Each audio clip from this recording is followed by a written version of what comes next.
la séquence 2, nous nous sommes intéressés au développement des approches du XXIe siècle relatives à l'environnement de l'apprentissage et aux interactions. Un autre volet aussi important concerne les approches relatives aux stratégies d'enseignement et au développement professionnel. L'objet de cette séquence est de voir ensemble comment développer ces approches-là. Être éducateur du XXIe siècle signifie être capable d'enseigner et d'atteindre tous les apprenants. Cela signifie la possibilité de différencier l'apprentissage afin que tous les élèves puissent apprendre à utiliser leur propre style unique, leur capacité ou leur niveau de préparation. Dans les salles de classe d'aujourd'hui, les éducateurs ont appris que les élèves apprennent mieux quand on tient compte de leurs spécificités. Howard Gardner l'a dit mieux lorsqu'il a présenté au monde la théorie de l'intelligence multiple.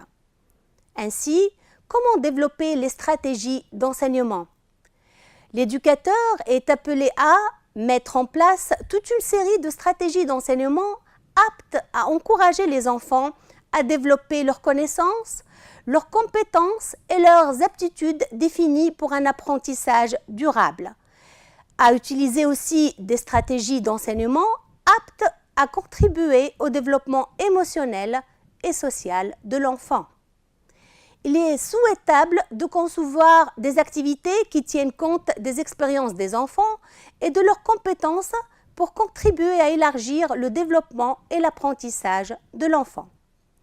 Il ne faut pas oublier de surveiller systématiquement et régulièrement les progrès de l'enfant, ses processus d'apprentissage et ses succès.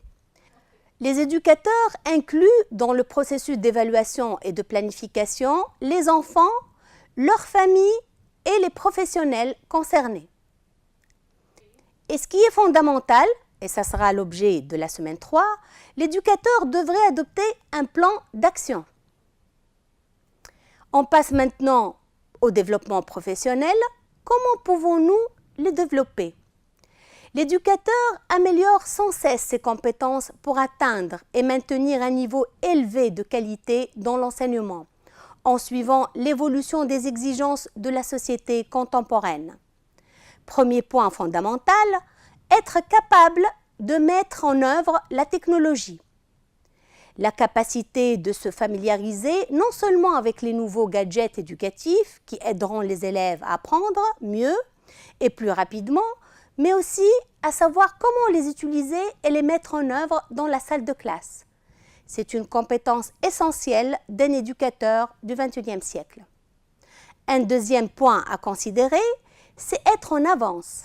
Un éducateur du XXIe siècle est capable d'anticiper l'avenir et de prévoir des pratiques innovantes et futuristes. En plus, la capacité d'embrasser le changement. C'est une caractéristique essentielle d'un enseignant du XXIe siècle. Avec les changements rapides de la technologie et la façon dont les élèves apprennent, les éducateurs doivent pouvoir adopter le changement et y adapter non seulement dans la technologie, mais aussi dans l'éducation. La technologie change quotidiennement, de même que les nouvelles stratégies d'enseignement, les techniques d'évaluation et la façon dont nous pouvons apprendre et communiquer avec les autres. La mission, mes amis, est noble, les défis sont grands. Je vous remercie pour votre attention, mes encouragements.